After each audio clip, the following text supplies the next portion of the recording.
yang hari ini juga menjadi saksi sejarah akan didirikannya dermaga terbesar di Kabupaten Banyuasin, tepatnya di Tanjung Carat, Tanjung Api-Api, Pak. Kami meminta sampaikan pesan ini, Pak.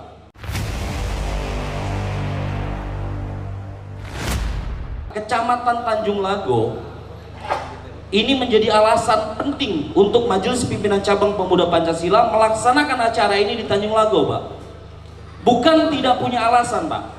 Kami sampaikan bahwa selama ini sering viral, Pak, jalan-jalan rusak itu, Pak, di sepanjang jalan dari KM 12 sampai dengan Betung, Pak. Ini viral terus, Pak. Nah, kami juga di sini mengangkat sisi lain Kabupaten Banyuasin, Pak, bahwa Tanjung Api-Api juga Banyuasin, Pak. Jalannya juga rusak, Pak. Macet, Pak, dari depan bandara, Pak. Yang paling penting, telah digadang-gadang dan telah diresmikan oleh Gubernur Sumatera Selatan akan didirikannya dermaga terbesar, Pak, yaitu diklaim dengan nama Palembang Tanjung Carat. Kami pemuda Pancasila, Pak, sepakat menolak nama Palembang Tanjung Carat, Pak. Kenapa?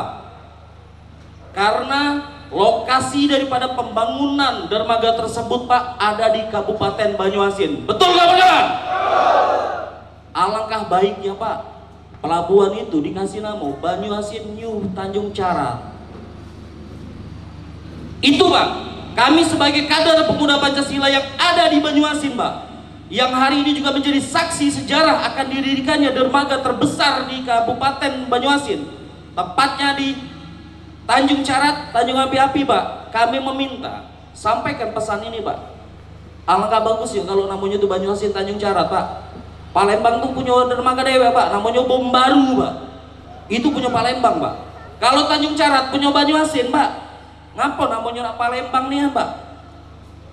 Kami sebagai putra daerah Banyuasin, Pak, iri kami, Pak.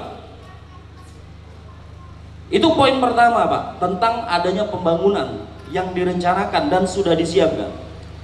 Poin keduanya, sebagai kader pemuda Pancasila, Pak, yang anggota kami hari ini di Banyuasin itu, Pak, mencapai 2.500 anggota dan resmi tertulis dalam KTA itu 1.100 sekian, Pak, yang sudah ber-KTA. Sisanya masih PR, Pak Wakah, izin.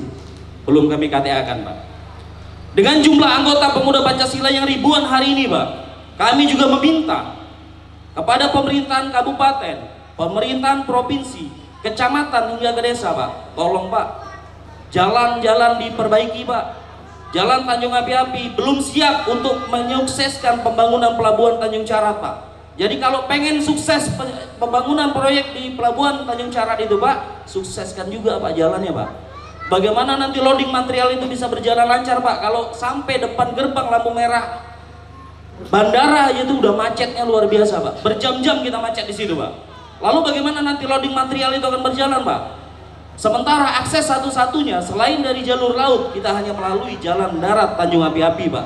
Tolong, Bapak Asisten 1, ini menjadi catatan kita, Pak. Tolong menjadi fokus, walaupun itu sifatnya jalan nasional, Pak. Kami minta dari pemerintahan Kabupaten Banyuasin untuk diusulkan, Pak, kepada Gubernur dan kepada Kementerian, Pak. Lalu yang ketiga, Pak, masih terkait dengan akan dibangunnya dermaga Tanjung Carat, Pak. Dari informasi yang kami dapatkan, lebih kurang lahan yang akan dibangun untuk dermaga tersebut, Pak, mencapai 20.021 hektar, Pak. Lebih kurang itu info yang kami dapat, Pak.